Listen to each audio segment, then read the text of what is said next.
Hello student, तो आज हम बात करेंगे refraction of light. Ninth standard में हमने पढ़ा था रिफ्लेक्शन ऑफ लाइट। तो लाइट किसी सरफेस पे जब पड़ती है तो दो चीजें होती हैं। हमने बोला था भाई नाइन्थ में, नाइन्थ वाली बात अभी याद दिला रहे कि अगर किसी सरफेस पे लाइट पड़ती है तो दो चीजें हो सकती हैं। एक तो रिफ्लेक्ट कर सकती है, भाई इस पर पड़ी लाइट वापस चली जाएगी, और ये भी हो सकता है कि अगर मान लो ये जो ऑब्जेक्ट है ये ट्रांसपेरेंट हो तो क्या करेगी, अब लाइट क्या करेगी, रिफ्रैक्ट कर जाएगी। रिफ्रैक्ट कर जाना मतलब क्या भाई, अपने रास्ते से बदल जाना। ठीक है, तो ये चैप्टर के अंदर जो हम पढ़ेंगे महाराष्ट्र बोर्ड का हमारा जो चैप्टर नंबर 6 है। ठीक है, चैप्टर नंबर 6 महाराष्ट्र बोर्ड का रिफ्रैक्शन ऑफ लाइट। इसके अंदर क्या क्या पढ़ने वाले हैं, रिफ्रैक्शन ऑफ लाइट, तो इसके अंदर क्या क्या पढ़ने वाले वो पूरा डिस्कस करने वाला हूं अभी इस लेक्चर में। क्या क्या है, बहुत छोटा सा चैप्टर है यार, बस ऐसे ही निकल जाएगा। ठीक है, तो उसमें क्या है, हम पढ़ने वाले चैप्टर नंबर 6 में सबसे पहली बात तो what is refraction of light. Refraction of light है क्या भाई, सबसे पहली बात तो आप देखते होगे भाई किसी वाटर के अंदर अगर मान लो ग्लास के अंदर पानी भरा हो और पानी के अंदर मार्कर डालोगे तो मार्कर क्या है, इसका साइज बड़ा सा दिखने लगता है। ये अगर टेढ़ा आप देखोगे तो लगेगा इस तरफ झुका हुआ है। तो भाई ऐसा क्यों होता है, क्या मॉल वगैरह में जब जाते हो तो वहां पे जो ग्लास लगा होता है, देखो ग्लास लगा होता है, कपड़ा उसके अंदर रखा होता है, निकालता है तो अलग दिखता है और ऐसे अलग दिखता है। ये सब का जवाब रिफ्रैक्शन ऑफ लाइट देगा, पूरा रिफ्रैक्शन ऑफ लाइट। इसके कुछ और जो कलरफुल वर्ल्ड है उसका वो भी हम देखेंगे, इसका कुछ रियल एग्जांपल से। ठीक है, तो रिफ्रैक्शन ऑफ लाइट समझ में आएगा तो कुछ और भी इंपॉर्टेंट चीजें समझ में आएंगी, जैसे एग्जांपल के लिए एटमॉस्फेरिक रिफ्रैक्शन हो जाए, डिस्पर्शन ऑफ लाइट हो जाए, तो ये सब भी रिफ्रैक्शन ऑफ लाइट है। तो बेटा what is refraction of light, तो रिफ्रैक्शन मतलब क्या होता है, when a ray of light passes through one medium to another medium, it bends toward the normal or away from the normal। अरे ये क्या बोले सर, इसका मतलब ये है कि जब कोई रे ऑफ लाइट एक मीडियम से दूसरे मीडियम में जाती है, जैसे मान लो हवा से पानी की तरफ जाती है, या मान लो इत्तेफाक से मान लो पानी के अंदर हो, हवा के अंदर कोई चीज देख रहे हो, जैसे एग्जांपल के लिए जो हमारे मरीन इंजीनियर होते हैं पानी के अंदर है, बाहर देख रहे हैं कोई भी चीज को, तो होता क्या है भाई, लाइट जो है वो सीधा सीधा ना जाकर थोड़ी बेंड हो जाती है। कभी कभी नजदीक वो चीज दिखने लगती है, कभी कभी वो दूर दिखने लगती है। तो ये क्यों होता है, इसके लिए हम पढ़ेंगे रिफ्रैक्टिव इंडेक्स और लॉज ऑफ रिफ्रैक्शन पढ़ेंगे बेटा। तो रिफ्रैक्टिव इंडेक्स क्या है, पूरा डिटेल में मैं बात करूंगा, पूरा डिटेल में रिफ्रैक्टिव इंडेक्स क्या होता है, कितने तरीके के रिफ्रैक्टिव इंडेक्स होते हैं, प्रैक्टिकली सब कुछ देखेंगे। ठीक है भाई, अगर मैंने देखा जाए भाई सर ये रिफ्रैक्शन ऑफ लाइट का सबसे बढ़िया एग्जांपल क्या है, तो मैं बोलूंगा यार लेंस है कि नहीं। तो प्रैक्टिकली मैं आपको दिखाऊंगा लेंस कैसे होता है, कैसे इमेज बनता है। लेंस जो डॉक्टर्स लोग इस्तेमाल करते हैं वो भी वही लेंस है भाई। तो लेंस क्या काम करता है, लेंस ही सब कुछ रहेगा भाई, कहीं ना कहीं उसका एग्जांपल हम देखेंगे। तो उसके अंदर हम लोग क्या है, रिफ्रैक्टिव इंडेक्स पढ़ेंगे।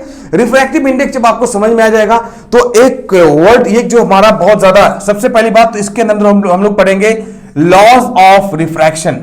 लॉज ऑफ रिफ्रैक्शन, तो रिफ्रैक्शन के लॉ कैसे होते हैं, आपने 9th में पढ़ा था लॉज ऑफ रिफ्लेक्शन, लेकिन यहां पे पढ़ेंगे लॉज ऑफ रिफ्रैक्शन। तो दो तरीके से लॉज होंगे। उसके बाद यहां हम लोग पढ़ेंगे रिफ्रैक्टिव इंडेक्स। क्या पढ़ेंगे भाई, रिफ्रैक्टिव इंडेक्स। बेटा रिफ्रैक्टिव इंडेक्स क्या है, इससे आप पता लगा सकते हो, ये रिफ्रैक्टिव इंडेक्स एक नंबर होता है 0 1 2 3, 0 नहीं कभी हो सकता, 1 2 3 4 5 6 7 8 ऐसे कुछ भी रहेगा। तो रिफ्रैक्टिव इंडेक्स देखकर हम पता लगा लेंगे कि जहां पे लाइट जा रही है वो मीडियम कैसा है, डेंसर है, बहुत ज्यादा रेयर है, ये भी एक मिलेगा, ये जानकारी मिलेगी, optically rare medium, optically denser medium. तो ये सारी जानकारी ये चैप्टर के अंदर मिलने वाली है। ठीक है, ये पहला पार्ट रहेगा जो हम लोग पढ़ेंगे भाई, पहला सबसे पहले ये पढ़ेंगे।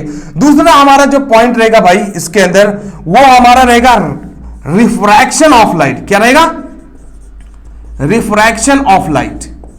तो लाइट का रिफ्रैक्शन, सॉरी एटमॉस्फेरिक रिफ्रैक्शन जिसको बोलते हैं यार, यहां पे भूल गया मैं, एटमॉस्फेरिक रिफ्रैक्शन। दूसरा जो हम लोग पढ़ेंगे वो क्या रहेगा भाई, एटमॉस्फेरिक रिफ्रैक्शन। ठीक है, तो ये एटमॉस्फेरिक रिफ्रैक्शन हम लोग दूसरा में पढ़ेंगे। सबसे पहले तो ये पढ़ेंगे कि रिफ्रैक्शन ऑफ लाइट है क्या, व्हाट इज रिफ्रैक्शन, फिर पढ़ेंगे लॉज ऑफ रिफ्रैक्शन, फिर पढ़ेंगे refractive index, types of refractive index, types of refraction, ऐसे पढ़ेंगे। उसके बाद फिर दूसरा पार्ट, दूसरा हिस्सा जो हमारा रहेगा, दूसरा वीडियो बोल दो, ये क्या रहेगा भाई, एटमॉस्फेरिक रिफ्रैक्शन। अब सवाल ये है कि रिफ्रैक्शन एक क्या भाई, एक खुद आप एक लेंस ले लो और किसी ऑब्जेक्ट को देखोगे तो क्या रहेगा भाई, वो एक रिफ्रैक्शन हो रहा है, और एक एटमॉस्फेयर में खुद ब खुद हो रहा है, तो ये एक अलग रिफ्रैक्शन हो गया, एटमॉस्फेरिक नेचुरल से हो गया भाई गॉड। जैसे एग्जांपल के लिए वैक्यूम, अगर मैं बहुत ज्यादा ऊंचाई पर चले जाओगे तो वहां पे क्या होगा भाई, बहुत ज्यादा हाइट पे अगर चले जाओ, बहुत ज्यादा हाइट पे जाने से क्या मिलेगा भाई, जाहिर सी बात है एटमॉस्फेयर ही नहीं रहेगा, एटमॉस्फेयर नहीं रहेगा तो वैक्यूम रहेगा, और वैक्यूम रहेगा तो मतलब वहां पे डेंसिटी कम होगी, और एटमॉस्फेयर में डेंसिटी ज्यादा होती है, तो भाई इसका क्या इफेक्ट पड़ता है, तो हम देखेंगे कि स्टार्स जहां पे होते हैं वहां पे नहीं है, बल्कि उससे ऊंचाई पर होते हैं। इसका जवाब यहीं पे मिलने वाला है। तो जो स्टार्स होते हैं ये रिफ्रैक्शन के अंदर सबसे पहले देखेंगे भाई, why the stars are twinkling, twinkle twinkle little star, है कि नहीं, ये सब पूरा जवाब इसका मिलने वाला जो बचपन में पढ़ते थे। ट्विंकल क्यों करता था, ठीक है भाई पढ़ते थे, बचपन में रटा देते हैं, लेकिन इसका एग्जाम्पल रियल में हम इसको देखेंगे भाई, why stars are twinkling but not the planets, पूरा जवाब यहां पे मिलने वाला है, ठीक है। उसके बाद यहां पे हम लोग पढ़ेंगे तो ट्विंकलिंग ऑफ स्टार्स पढ़ेंगे भाई, ट्विंकलिंग ऑफ स्टार्स, ठीक है, स्टार जो ट्विंकल करते हैं। उसके बाद ये जो स्टार होते हैं उनकी पोजीशन ऑफ स्टार जो है हायर दिखती है, वेयर दे एक्चुअली आर, जहां पे होते हैं वहां पे पोजीशन ऑफ स्टार्स जो होते हैं जहां पे वो दिखता ही नहीं है, तो स्टार्स जो होते हैं वो नहीं दिखता। उसका जवाब क्या है, या जो सनसेट, बेटा आपको एक जानकारी होना चाहिए कि जो सनसेट होता है या सनराइज जो होता है, ये हमें क्या होता है, सनराइज 2 मिनट पहले ही पता चलने लगता है कि सन निकल चुका है, हालांकि निकला नहीं होता है, और ये भी है सनसेट होने के 2 मिनट के बाद पता चलता है। तो सन का एडवांस हमें पता चल जाना, एडवांस में पता चल जाना कि सन निकल चुका है, और डिले हो जाना सनसेट की जानकारी में, ऐसा क्यों होता है बेटा, ये जानकारी देगा क्या, एटमॉस्फेरिक रिफ्रैक्शन, ये भी उसका जानकारी मिल गया। उसके बाद भाई इसके अंदर पढ़ेंगे मिराज, मिराज भी एटमॉस्फेरिक रिफ्रैक्शन की वजह से होता है, ये भी पढ़ेंगे। अभी मिराज क्या होता है सर, अरे पूरा डिटेल में बात करेंगे, टेंशन मत लो, पूरा जानकारी पूरा डिटेल में जाएंगे भाई, मिराज क्या होता है कि नहीं, मिराज नहीं मिराज बोल रहा हूं, ठीक है, ये क्या होता है पूरी जानकारी देंगे, ठीक है। उसके बाद जो हमारा रहेगा थर्ड पार्ट, जैसे इसको हम लोग थर्ड वीडियो बोल सकते हैं यार, ठीक है, छोटी छोटी आधे घंटे में काम निकल जाएगा और बहुत अच्छे से डिटेल में जाएगा, ठीक है। उसके बाद जो हमारा पार्ट रहेगा वो रहेगा डिस्पर्शन ऑफ लाइट, ठीक है, डिस्पर्शन ऑफ लाइट। अब ये डिस्पर्शन ऑफ लाइट का मतलब भाई, अरे न्यूटन चाचा ने बताया था कि अगर मान लो लाइट किसी प्रिज्म पे जब पड़ती है, लाइट किसी प्रिज्म पे जब पड़ती है, या मान लो वाटर ड्रॉपलेट ले लिया जाए तो वो 7 कलर्स में बढ़ जाती है, ठीक है। विब जियोर का नाम, विब जियोर जो भी नाम लो ले सकते हो, कोई दिक्कत नहीं है, तो वो 7 कलर में बढ़ जाती है। तो न्यूटन ने ये बात निकाला था, तो फिर इसका यूज क्या है, इसका यूज रेनबो है यार, रेनबो कैसे है, कैसे उसके बारे में पता लगा सकते हो, ठीक है, रेनबो के बारे में पूरी जानकारी यहां से मिल सकता है। उसके बाद आपको अगर देखा जाए टोटल इंटरनल रिफ्लेक्शन भी यहां से यहीं से डिस्पर्शन ऑफ लाइट से टोटल इंटरनल रिफ्लेक्शन पता चल जाएगा।